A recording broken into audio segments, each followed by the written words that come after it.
नमस्कार, खबर में आपका स्वागत है। मैं हूं राघवेंद्र सिंह। आज हम बात कर रहे हैं प्रयागराज में चल रहे महाकुंभ के बारे में। दरअसल महाकुंभ तो प्रयाग में चल रहा है, लेकिन इसका असर पूरे देश पर पड़ रहा है और वो असर आस्था के सैलाब का भी है, अर्थ का भी है और मोक्ष का भी है। लेकिन मध्य प्रदेश के संदर्भ में इसलिए बात करना जरूरी है क्योंकि 2028 में मध्य प्रदेश में सिंहस्थ होने वाला है।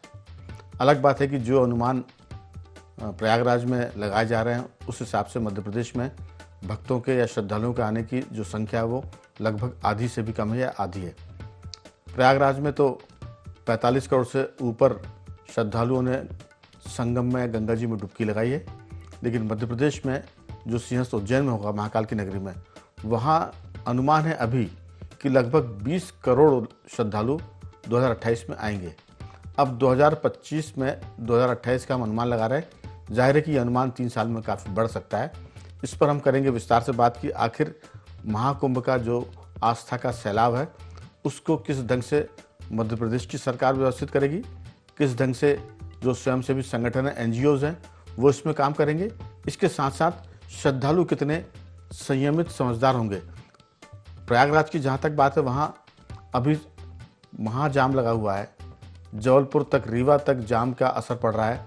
मध्य प्रदेश की हम बात करें तो कटनी से जो रास्ता जाता है प्रयागराज की तरफ, वहाँ भी 2-4 किलोमीटर नहीं, 250-300 किलोमीटर तक का जाम लगा हुआ है।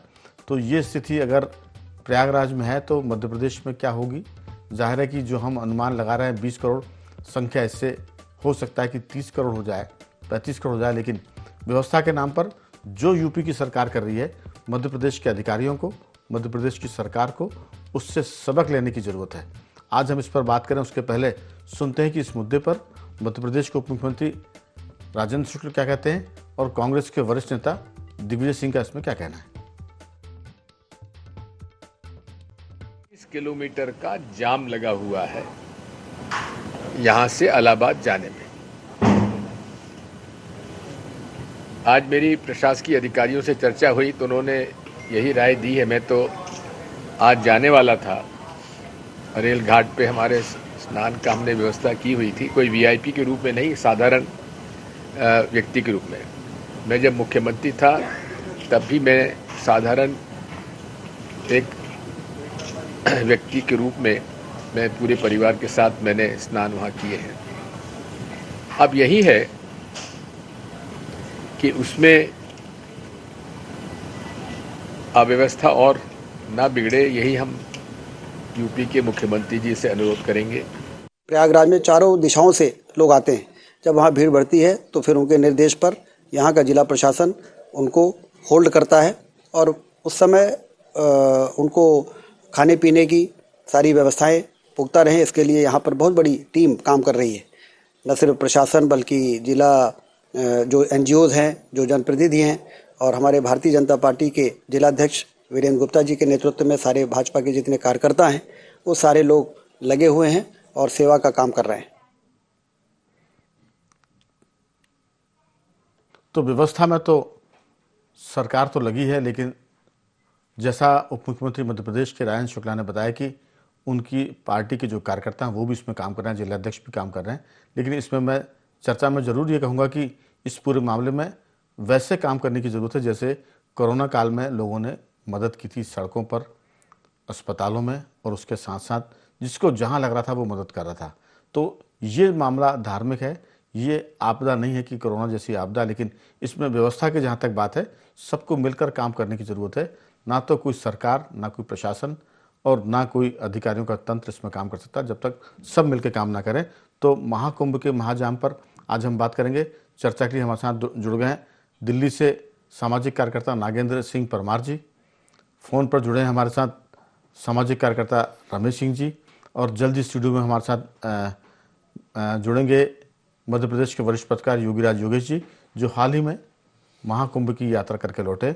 उनके भी संस्मरण हम जानना चाहेंगे कि किस ढंग से लोग व्यवस्था कर रहे हैं और किस ढंग से श्रद्धालु अपने आप को संभाल कर लेके जा रहे हैं और गंगा जी में डुबकी लगा के वापस लौट रहे हैं। इस पर विस्तार से बात होगी। लेकिन नागेंद्र जी, आपका बहुत बहुत स्वागत है। आपसे बात करने का इसलिए भी महत्व बढ़ता है क्योंकि दिल्ली के पास हरिद्वार है और कुंभ और अर्धकुंभ हरिद्वार में भी लगते हैं। तो जो कुछ हो रहा है व्यवस्था के चलते, श्रद्धालुओं की जो एक तरह से बाढ़ आई हुई है, हम बात करें प्रयागराज की, उसने सबको चौंका दिया है। आस्था का जो एक तरह से ज्वार भाटा वहाँ देखने को मिल रहा है।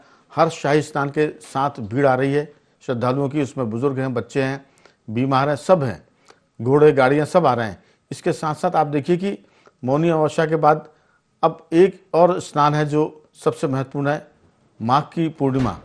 माघ पूर्णिमा पर जिस ढंग से भीड़ आएगी श्रद्धालुओं की, उसको भी मैनेज करना, उसका प्रबंध करना बहुत बड़ा काम होगा। आपकी राय कि दिल्ली से हरिद्वार में जब लोग जाते हैं गंगा स्नान के लिए और वहाँ कुंभ में स्नान करने के लिए, तो किस ढंग की व्यवस्था होती थी, और ये जो प्रयागराज में हो रहा है ये कितना बदला हुआ है? वहाँ योगी आदित्यनाथ की सरकार, उनकी प्रशासन की टीम, आईपीएस अधिकारी जिस ढंग से काम कर रहे हैं, और ख़ासतौर से प्रयागराज के लोग जिस ढंग से काम, लोगों के जो उनके मेहमान के रूप में जो आ रहे हैं श्रद्धालु, उनको जिस ढंग से मैनेज कर रहे हैं, उस पर आपकी राय। फिर हम बहुत जल्द बात करेंगे योगीराज योगेश जी से, जो खुद अभी कल ही लौटे हैं प्रयागराज से। पहले आपकी राय नागेंद्र जी। राघवेंद्र जी, देखिए, ये सारे देश के लिए खुशी की बात है कि श्रद्धालुओं का जैसा सैलाब उमड़ रहा है प्रयागराज में जी, ये अभूतपूर्व है, बहुत अभूतपूर्व है। पहले लगा था कि मौनी अमावस्या, उसके बाद में माघ पूर्णिमा, इसी के समय श्रद्धालुओं की संख्या अप्रत्याशित रूप से बढ़ेगी, लेकिन मौनी अमावस्या के बाद अभी माघ पूर्णिमा तो आई भी नहीं, तब भी श्रद्धालुओं की संख्या बहुत बढ़ रही है। अप्रत्याशित है ये संख्या है, जो इसको देख के खुशी भी होती है। लेकिन दूसरी बात यह भी है कि शासन प्रशासन को व्यवस्थाओं के रूप में और चौकस होने की जरूरत है, प्रबंध और अच्छे होने की जरूरत है।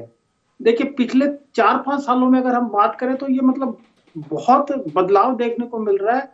एक दौर ऐसा था कि मुख्य रूप से धार्मिक रूप से हम कहें तो निम्न वर्ग, मध्यम वर्ग, निम्न मध्यम वर्ग या और ये था, इसका ज्यादा जुड़ाव हुआ करता था। लेकिन अब कम से कम प्रयागराज में हमें ऐसा देखने को मिल रहा है कि उच्च मध्यम वर्ग और उच्च वर्ग, जो हवाई यात्राओं में यकीन रखता है, जो फर्स्ट क्लास एसी में घूमता करता है, उसका भी धर्म से जुड़ाव बहुत बढ़ा है और वो भी भारी संख्या में आ रहा है। एक चीज मैं बताऊंगा कि पिछले कुछ सालों से पहले ये प्रचलन था कि लोग वीकेंड पे छुट्टियों के लिए पर्यटक स्थलों पे जाया करते थे। गोवा लोग जाते थे, शिमला जाते थे, कुल्लू जाते थे, मनाली जाते थे, हिमाचल धर्मशाला और कहीं जाते थे, या सुदूर दक्षिण में चले जाया करते थे। अब बहुत बड़े ऐसे लोगों की संख्या बदली है, उनके मनोभाव बदले हैं, उनकी धर्म के प्रति आस्था कही है आप या करने के लिए। आप देखिए कि अब बहुत बड़ी संख्या में वीकेंड पे लोग बाग वृंदावन जाते हैं, हरिद्वार जाते हैं, ऋषिकेश जाते हैं और खाटू श्याम जाते हैं, बालाजी जाते हैं। लोग बाग दक्षिण की तरफ जाते हैं, भगवान जगन्नाथ के दर्शन करने के लिए जाते हैं, अयप्पा स्वामी के दर्शन करने के लिए जाते हैं। ये एक बदलते भारत की तस्वीर है और ये सुकून देने वाली तस्वीर है। बहुत अच्छी बात है कि हम अपनी जड़ों की ओर लौट रहे हैं, जड़ों के लिए हम अपने सनातन धर्म की ओर लौट रहे हैं, हम अपनी महान परंपराओं की ओर लौट रहे हैं, हम आस्था की ओर लौट रहे हैं, हम अपनी महान संस्कृति की ओर लौट रहे हैं। ये मूल है हमारा, और मूल की ओर से अब इसमें युवा भी शामिल हो रहा है, बुजुर्ग भी शामिल है और मध्यम जो उम्र के लोग हैं वो भी शामिल है। तो ये तो बहुत खुशी की बात है। इतने बड़े आयोजनों के बीच में कुछ अव्यवस्थाएं भी होती हैं और कहीं ना कहीं थोड़ा बहुत ऊपर नीचे भी चीजें होती है, ये हमें मैनेजेबल चीजें देखने के लिए। हाँ, एक चीज के लिए जरूर कहना पड़ेगा कि इस प्रयागराज वाली यात्रा में जो वीवीआईपी और वीआईपी मूवमेंट है, उस पे थोड़ी रोक लगाने की जरूरत है। हालांकि देखिए, वीवीआईपी और वीआईपी को भी पूरा अधिकार है कि वो भी आए और डुबकी लगाए, उनको भी ये है, लेकिन उनके चलते अव्यवस्थाएं ना फैले, कुप्रबंध ना फैले और अफरा तफरी ना मचे, इसको देखे जाने की जरूरत है। इसके अलावा एक जो सबसे महत्वपूर्ण जो बात है देखने लायक, वो ये बात है कि बहती गंगा में डुबकी लगाइए और स्नान कीजिए, ये तो बेहद जरूरी है, लेकिन बहती गंगा में हाथ मत धोइए। हाथ धोने का मतलब ये है कि ये समय नहीं है कि इस पे पक्ष और विपक्ष की राजनीति हो, ये वो समय नहीं है। ये समय आरोप प्रत्यारोप का नहीं है, ये समय तो है कि किस तरह महाकुंभ बिना किसी आपदा और विपदा के निपटे, सकुशल निपटे, पूरे विश्व को भारत की तरफ से ये संदेश जाए कि 50 करोड़ तो शायद श्रद्धालु आ ही चुके हैं। और देखिए अभी तो 14-15 दिन बचे हैं, तो ये कितनी रिकॉर्ड संख्या बनती है श्रद्धालुओं की, ये जान होना जरूरी। बिल्कुल नागेंद्र जी, इसमें एक चीज़ और है कि अब लोग ये भी सवाल कर रहे हैं कि जिस सनातन को लोग कहते थे कि ये जाति में बटा हुआ है, वर्ग में बटा हुआ है, छुआछूत में बटा हुआ है, लोग कह रहे हैं कि इस पूरे प्रयागराज की हम बात करें, महाकुंभ की बात करें, वहाँ कोई जाति अगर कोई देखकर बता दे तो फिर उसके लिए तो नोबेल पुरस्कार मिल सकता है। क्योंकि यहाँ जिस ढंग से लोग गंगा जी में डुबकी लगा रहे हैं, ना कोई छोटा है, ना कोई बड़ा है, ना कोई अगड़ा है, ना कोई पिछड़ा है। हम इसी पर बात और विस्तार से करेंगे, लेकिन आपको बता दें कि ये जो आपने कहा कि धार्मिक रूप से लोग वीकेंड पर जा रहे हैं, इससे लोग धार्मिक पर्यटन भी का नाम भी देते हैं। लेकिन इसमें जो मैंने शुरुआत में कहा था कि जो श्रद्धालु हैं उनको भी और संयमित रहने की जरूरत है, क्योंकि जब इतने बड़े पैमाने पर 40-50 करोड़ के दरमियान जब आदमी एक महीने में वहाँ इकट्ठा हो रहा है और जा रहा है, वहाँ सफाई के लिए बहुत ज़्यादा जरूरी है कि प्रबंधन के साथ साथ जो श्रद्धालु वो भी उसका ध्यान रखें। इसके साथ साथ सुरक्षा के मामले में सब लोग सतर्क रहें। अगर सफाई रहेगी तो फिर वहाँ सेहत भी लोगों की ठीक रहेगी। तो सफाई, सुरक्षा और स्वास्थ्य इसकी बहुत दरकार है, और इसमें सरकार के साथ साथ लोग भी इसमें जुटे और वो भी काम करें। मैं दूसरी बात मैंने कहा था नागेंद्र जी की जिस ढंग से कोरोना काल में एक आपदा आई थी, विश्वव्यापी महामारी थी, इस पूरे मामले में प्रयागराज की जो व्यवस्था है उसमें सबको मिलकर काम करने की ज़रूरत है। जो जहाँ है वो इसके प्रबंध में लगे और सेवा के भाव से काम करे। ऐसा नहीं कि सिर्फ सरकार की जिम्मेदारी की वो सफाई करे, सबकी जिम्मेदारी की गंदगी ना करे, ताकि सफाई का बोझ कम हो। और दूसरी बात ये कि लोग कहते हैं कि धर्म से रोजगार नहीं मिलता, लेकिन ये जो महाकुंभ है वो धर्म के साथ अर्थ से भी जुड़ा हुआ है। मोक्ष से तो वो पहले से जुड़ा हुआ था। धर्म, अध्यात्म, अर्थ के साथ साथ हम आपको बताएं कि ये भारतीय एकता का नया रूप लेकर आया है। इसमें दूसरे वर्ग के लोग भी, दूसरी जाति धर्म के लोग भी बढ़ चढ़कर कोशिश कर रहे हैं कि इसमें हम भी कोई अपना योगदान करें, ताकि इस महाकुंभ में हमको भी कुछ फल मिल जाए। तो ये बहुत सारी बातें जिस पर लोग कुंभ के चलते और कुंभ के बाद भी करेंगे। लेकिन आज हमारा उद्देश्य ये था कि मध्य प्रदेश की जो बाबा महाकाल की नगरी है उज्जैन, उसमें 2028 में सिंहस्थ होने वाला है। जब 45-50 करोड़ की व्यवस्था प्रयागराज में हो रही है, तो मध्य प्रदेश में इसी के आसपास लोग आएंगे। 30-35 करोड़ तो हो सकता है। हालांकि सरकार का अनुमान तो अभी 20 करोड़ का है। देखते हैं 3 साल में ये संख्या कितनी अनुमान को बढ़ाती है। रमेश सिंह जी के पास आऊँगा। रमेश जी, अगर आप मेरी आवाज़ सुन पा रहे हैं तो हमारे साथ योगेश भी जुड़ गए हैं। उनका भी हम अनुभव जरूर साझा करेंगे कि वो हाल में प्रयागराज होकर आ रहे हैं, किस ढंग से वो प्रयागराज पहुँचे, कैसे उन्होंने वहाँ दर्शन किए, और उसके बाद लौटते समय उन्होंने वो मोह छोड़ दिया कि प्रयागराज में रुके, काशी जी में जाके दर्शन करें। अभी तो एक ही उद्देश्य है कि आप सीधे जाइए, लक्ष्य साधिए, गंगा स्नान करिए, उसके बाद तुरंत घर लौटाइए, क्योंकि अगर आप और कहीं जाएंगे तो फिर भीड़ को बढ़ाएंगे। हालांकि लोग काशी जा रहे हैं, वहाँ बाबा विश्वनाथ के दर्शन कर रहे हैं, उसके बाद अयोध्या में रामलला के दर्शन कर रहे हैं और चित्रकूट होते हुए भी आ रहे हैं। आपकी राय रमेश जी, उसके बाद मैं योगीराज जी के पास आऊँगा। राघवेंद्र जी, जिस तरह से जो इस कुंभ में लोगों ने जो भागीदारी की है, ये अभी नागेंद्र जी ने भी कहा कि बहुत आश्चर्यजनक है। ये बताता है कि भारत का जो हिंदू समाज है वो बदल रहा है, उसकी मानसिकता, साइकोलॉजी बदली है। और इसे अगर हम कहें कि 2014 के बाद जो हिंदू पुनर्जागरण दौर, ये वामपंथियों का विश्लेषण है कि हिंदुओं का पुनर्जागरण का दौर शुरू हो गया है। तो इसमें जिस तरह से ये भागीदारी कर रहे हैं, मुझे तो ऐसा लगता है सरकार का 30-35 करोड़ का अनुमान था महाकुंभ में, मुझे ऐसा लग रहा है कि 50 करोड़ पार कर जाएगा। क्योंकि ये बसंत पंचमी के बाद आमतौर पर कुंभ में लोगों का, बाहरी लोगों का आना जाना कम हो जाता था, जाना।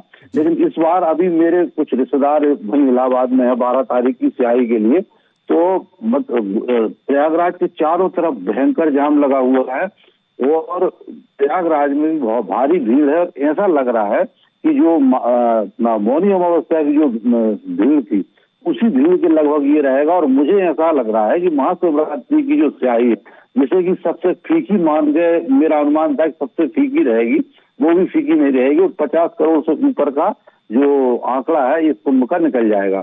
ये एक बहुत शुभ संकेत है।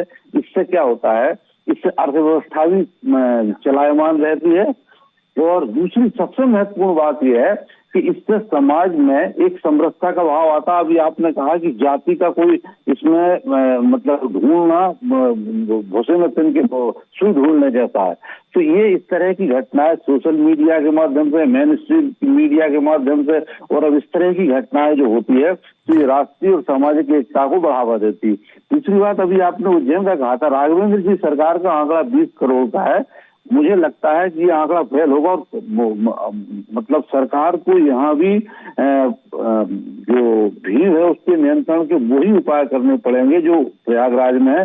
मुझे लगता है कि 40 के आसपास पहुंचेगा, क्योंकि मैं आपको बताऊं, ये जो महाकाल लोक का लोकार्पण प्रधानमंत्री जी ने किया है, इसके बाद से उज्जैन में जो टूरिज्म है, धार्मिक टूरिज्म, वो कई गुना बढ़ा है। मैंने खुद देखा है। एक समय था जब मैं काल भैरव जाता था तो काल भैरव की मूर्ति के सामने बैठ के बढ़िया अपने हाथ से शराब पिलाते थे। आज अंदर घुसना संभव ही नहीं है। काल भैरव की लाइन 2-2 घंटों में लग पाती।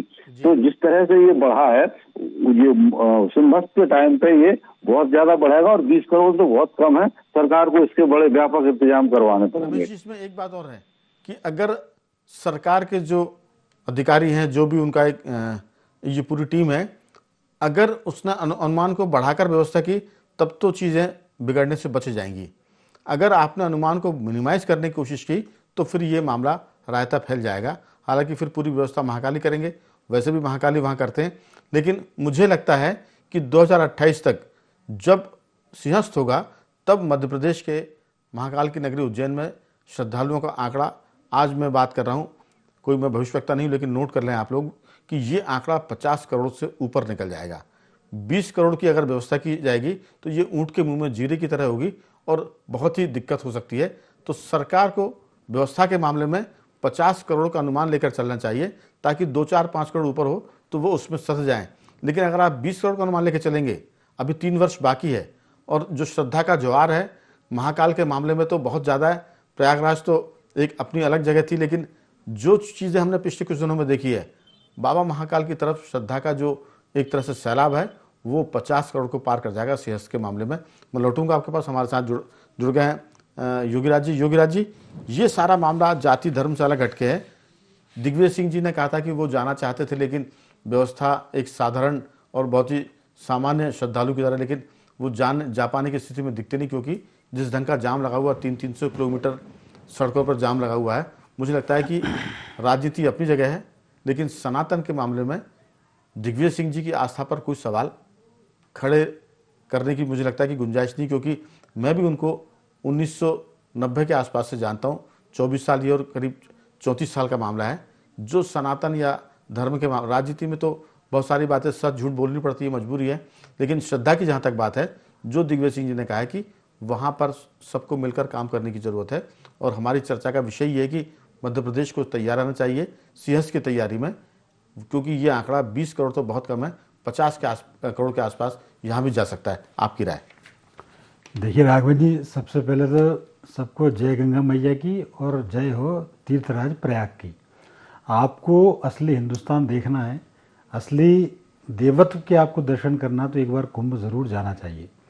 ये बात सही है कि इस समय भीड़ भयंकर है वहाँ, मतलब बेतहाशा भीड़ है, उसकी आप कल्पना नहीं कर सकते। भीड़ को देखकर तो लगता है योगीराज जी की इसको कोई ना कोई शक्ति है जो इसको संभाल रही है, क्योंकि जिस ढंग से भीड़ है उसको मैनेज करना किसी भी सरकार के किसी प्रबंधन के बूते की बात नहीं है, ऐसा लगता है, क्योंकि तिल रखने की जगह नहीं है। जहाँ तक देखो मनुष्य ही मनुष्य दिखाई दे रहे हैं, सिर दिखाई पड़ रहे हैं। एक तरफ गंगा मैया बह रही है और दूसरी तरफ श्रद्धालुओं का जो सैलाब है वो बह रहा है। बिल्कुल सही बात है। मैं तो कह रहा हूँ ये नरमुंडों का महाकुंभ है, यहाँ संभल कर आना जी। गोपाल दास नीरज की एक बड़ी अच्छी कविता थी, और जो भी आए यहाँ इसी का हो जाए दीवाना जी। ये मतलब एक अद्भुत दर्शन भारत के हैं इसमें। और लोग को आप भीड़ का मैनेजमेंट की आप चर्चा कर रहे हैं, भीड़ का मैनेजमेंट आप ठीक है प्रयागराज में कर सकते हैं, आप इलाहाबाद में कर सकते हैं आप जी। मैनेजमेंट तो भोपाल से जैसे ही आप जबलपुर पहुँचे, जबलपुर से वहाँ तक आपको मैनेजमेंट की खुद की ज़रूरत है। मतलब जबलपुर से जो शुरू होता है तो वो आपको प्रयागराज तक वैसा कि वैसे ही रास्ता मिलेगा। वहाँ लग ही नहीं रहा कि रात कब है और दिन कब है। हम लोग ने पूरा सफ़र रात में किया, रात में एक भी किलोमीटर ऐसा ही नहीं मिला जहाँ आप लोग को कोई सुनसान इलाका हमें मिला हो। पूरे में दंदनादमी गाड़ी आ रही है जा रही है। एक ढाबा ऐसा नहीं है राघवन जी, मैं बताऊँ आपको, भोपाल से लेके और इलाहाबाद तक का ढाबा, चाय की दुकान है जिसपे भीड़ नहीं है जी। अब आप कल्पना कर सकते हैं कि किस कदर लोग वहाँ। एक ढाबे वाले से मैंने रात को 2 बजे गया तो वो सो रहे थे, मैंने उनको उठाया तो वो तो नहीं उठे, अंदर से एक उनका लड़का उठ के आया। उसने बोला भाई साहब हम 24 घंटे में मात्र 2 घंटे सो रहे हैं, पापा को 2 घंटे के लिए मैंने बोला है सोने का। तो मैंने कहा ऐसा क्या है? अरे साहब पिछले 20 दिनों से 25 दिनों से हम सो नहीं पा रहे। बिल्कुल इतनी ज़बरदस्त वहाँ लोगों की आवाजाही उस पूरे रोड पर हो रही है। एक दो बात ज़रूर मैं कहना चाहूँगा, चूँकि मैं वहाँ से गया और आया, 5-6 दिन में आ गया। भोपाल से जो भी लोग वहाँ जा रहे हैं, आप ये वाला रूट चुने, भोपाल, जबलपुर, सागर, चित्रकूट, सतना होते हुए इलाहाबाद जाएँ, और जब लौटें आप तो इससे ना लौटें, लौटते समय आप उधर से आएँ, आप झांसी ओरछा वाले रूट से गुना होते हुए भोपाल आप आ जाएँ। तो ये जो आप जो जाम जो हो रहा है इधर चित्रकूट सतना वाले, इससे आप बच जाएंगे। लेकिन वहाँ जाने का एक ही नियम है, टाइम मैनेजमेंट, और टाइम मैनेजमेंट सरकार को नहीं करना, वो आपको करना है। आप इलाहाबाद में एंटर करें आप रात के समय, तो आप आसानी से वहाँ तक पहुँच जाएंगे। मेरी खुद का अनुभव है, मेरी खुद की गाड़ी संगम से मात्र 1 किलोमीटर दूर पार्किंग थी, वहाँ पहुँची जी।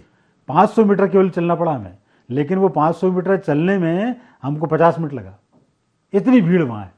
तो ये भीड़ का मैनेजमेंट सरकार के भरोसे छोड़ने की बजाय आप खुद मैनेजमेंट करें, प्रशासन के नियमों का पालन करें। यदि वहाँ से कोई अनाउंसमेंट हो रहा है कि आप भगदड़ ना मचाएं, जल्दबाजी ना, आप खड़े रहें, वहाँ धैर्य आप रखें, अपने आप वो 15-20 मिनट बाद वो काफिला या जो भी आपका जगह है वो अपने आप आगे बढ़ते चले जाते हैं।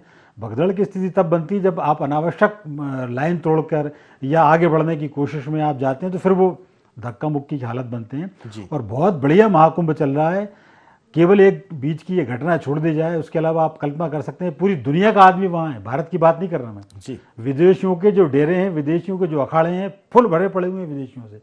आप कल्पना नहीं कर सकते कि उनका श्रद्धा भाव अपने लोगों का श्रद्धा भाव फीका हुआ है। बिल्कुल। पूरी दुनिया का वहाँ आदमी है, और मुझे ऐसा लगता है कि अभी आधा भारत वहाँ गंगा में डुबकी लगा चुका है। 50 करोड़ तो केवल ये आंकड़ा है, लेकिन इससे ज़्यादा वहाँ लोग पहुँच चुके हैं, और उत्साह इतना ज़बरदस्त है कि लोग जाम में फंसे हुए हैं। प्रशासन कर रहा है, प्रशासन अपील कर रहा है कि आप वापस लौट जाइए, लेकिन वो कह रहा है नहीं ठीक है हम खड़े हैं, आप कितनी देर में जाम बिल्कुल खुलेगा। तो इतना लोगों में उत्साह है, जो अगाध श्रद्धा है, उसी श्रद्धा के चलते लोग कुंभ का स्नान कर पा रहे हैं, और इतनी मैंने जो समुद्र उमड़ा है श्रद्धालुओं का, वो मैनेज हो रहा है, उसका प्रबंधन मुझे लगता है कोई महाशक्ति कर रही है। लेकिन मैं नागेंद्र जी, समय की कमी है, इतना जरूर कहूँगा कि इस पूरे मामले में कहा जा रहा था कि क्या धर्म से रोजगार मिलता है, क्या धर्म से अर्थव्यवस्था होती है, लेकिन अब ये भी है कि धर्म से अर्थ भी मिलता है, और आपको अध्यात्म तो मिलता ही मिलता है, और मोक्ष भी मिलता है। ये जरूर कहूँगा, जो एक अंतर्राष्ट्रीय एजेंसी उसका आंकड़ा है कि भारत की जो जीडीपी है उसमें प्रयागराज के कुंभ की वजह से, प्रयागराज के कुंभ की जो हिस्सेदारी होगी वो 1% होगी जीडीपी में। इतना बड़ा आंकड़ा 1% जीडीपी का प्रयागराज के कुंभ से जाएगा, और जो बिजनेस वहाँ हो रहा है, जो लोग पहुँच रहे हैं करोड़ों की तादाद में, उसमें यह है कि 2 लाख करोड़ से ऊपर का वहाँ लोग व्यवसाय करेंगे। और जो 2-2, 3-3 महीने से आए हुए थे, वो व्यापारी कह रहे हैं कि यहाँ बिजली है, पानी है, सफाई है, और उनका काम बहुत अच्छा चल रहा है। तो इसमें जरूर है कि लोग कहते थे कि भगवान से क्या पैसा मिलेगा, लेकिन भगवान अब पैसा भी दे रहा है, और लोगों को श्रद्धा और मुक्ति और अर्थ काम वो सब तो मिलता ही है। आपकी छोटी सी टिप्पणी कि इस पूरे मामले में धर्म, अध्यात्म और मोक्ष के साथ अर्थ का भी बड़ा एक रोल चल रहा है। जी जी, ये तो बड़ा ही विलक्षण एक तरीके का मामला है कि जब धर्म और मोक्ष के साथ साथ अर्थ भी हो। देखिए, अनेक वैश्विक एजेंसियों ने ये कहा है कि 2047 में रक्षा उपकरणों की बिक्री, खरीद बिक्री के बाद में दूसरा सबसे बड़ा जो व्यापार है या जो दूसरा आय का स्रोत है वैश्विक स्तर पे, वो पर्यटन है जी। और ऐसे में पर्यटन में अगर धार्मिक पर्यटन जिसमें लोग अच्छे मनोभाव से जाते हैं, अच्छी भावनाओं के साथ जाते हैं, तो क्या ही कहना। और भारत में तो अभी इस बजट पे चर्चा भी हुई है कि पर्यटन बहुत उभरता हुआ क्षेत्र है। ऐसे में धार्मिक पर्यटन, जब लोगों की भावना अच्छी है, मनोभाव अच्छे हैं और अपने सनातन के मूल की ओर लौटते हुए अगर वो जीडीपी में योगदान देते हैं, तो इससे अच्छी कोई बात ही नहीं। बिल्कुल। तो रमेश जी, मैं आपसे सिर्फ इतना कहूँ कि सनातन को लेकर सकारात्मकता है, और इसके साथ साथ जो धर्म के साथ अर्थ जुड़ गया है, उस पर आपकी बहुत छोटी सी 2-3 वाक्यों की टिप्पणी। राघवेंद्र जी, धर्म अर्थव्यवस्था का प्राचीन काल से ही केंद्र रहा है, और आज तो अर्थव्यवस्था में धर्म की सबसे महत्वपूर्ण भूमिका है। आप जितनी भी तीर्थ यात्राएं देख रहे हो, जितने भी बड़े बड़े मंदिर देख लें, वहां पे श्रद्धा के साथ साथ अर्थव्यवस्था की रेल पेल होती है। इसलिए ये कहना कि धर्म से रोजगार नहीं मिलता, अर्थ नहीं मिलता, ये अब थोथा हो गया। ये जो कहने वाले हैं वो भी ये सब बातें गलत साबित हो रही हैं। योगीराज जी, आपकी राय? क्योंकि धर्म के साथ साथ अर्थ तो जुड़ गया है। मैं अंत में एक जरूर इसमें आंकड़ा जोड़ूंगा कि दुनिया भर की जो संस्थाएं हैं वो बता रही हैं कि भारत में जो स्थिति है कि कल तक तो ताजमहल को लोग बहुत देखने जाते थे, अभी आंकड़ा ये है कि पिछले साल का जो फिगर निकल कर आया है, 1 करोड़ से ज़्यादा लोगों ने अयोध्या के दर्शन किए। ये बिना किसी कुंभ की बात है। तो ये आंकड़े बढ़ेंगे और स्थितियां बदलेंगी। 2-3 वाक्यों में योगीराज जी आपकी राय? सर, अयोध्या का ये हाल है, जिस दिन से प्राण प्रतिष्ठा हुई है वहाँ भगवान राम लला की, तब से वहाँ अभी तक भीड़ ही कम नहीं हुई। और अभी कुंभ की वजह से अयोध्या, काशी विश्वनाथ, चित्रकूट, गुप्त गोदावरी, ये सब हाउसफुल चल रहे हैं। मतलब वहाँ आपको बिल्कुल जगह नहीं है जी। तो आप अंदाज लगा लीजिए कि लोग 200-200 किलोमीटर के आसपास के एरिया में वहाँ वैकेंसी नहीं है। बिल्कुल, ये धर्म का कमाल है, ये प्रभु की कृपा है भारत पर, ये मान लीजिए। लेकिन बस यही है कि आप थोड़ा सा टाइम मैनेजमेंट करें, धैर्य रखें। तो और कह सकते हैं कि महाकुंभ में एक तरह से महाजाम तो है, लेकिन मध्य प्रदेश में उज्जैन नगरी, महाकाल की नगरी, वहाँ ये स्थिति है कि महाकाल लोक बनने के बाद जो श्रद्धालुओं का सैलाब वीकेंड पर होता था, अब वो श्रद्धालुओं का सैलाब पूरे साल के 365 दिन है और ये लगातार बढ़ता जा रहा है। इसके लिए सबको प्रबंधन करने की जरूरत है। सरकारी जो अधिकारी हैं वो अपना गणित सुधारें। मध्य प्रदेश में सिंहस्थ के दौरान 20 करोड़ नहीं बल्कि 45 से 50 करोड़ के आसपास लोग आएंगे। व्यवस्था को उसी हिसाब से बनाने की जरूरत है। मैं तीनों मेहमानों का साधुवाद करूंगा। नागेंद्र जी, आपका बहुत धन्यवाद। रमेश जी, आपका धन्यवाद। और योगीराज जी, आपका बहुत बहुत धन्यवाद कि आपने चर्चा में हिस्सा लिया। तो बखबर में आज सिर्फ इतना ही। बने रहिए हमारे साथ और देखते रहिए IND24।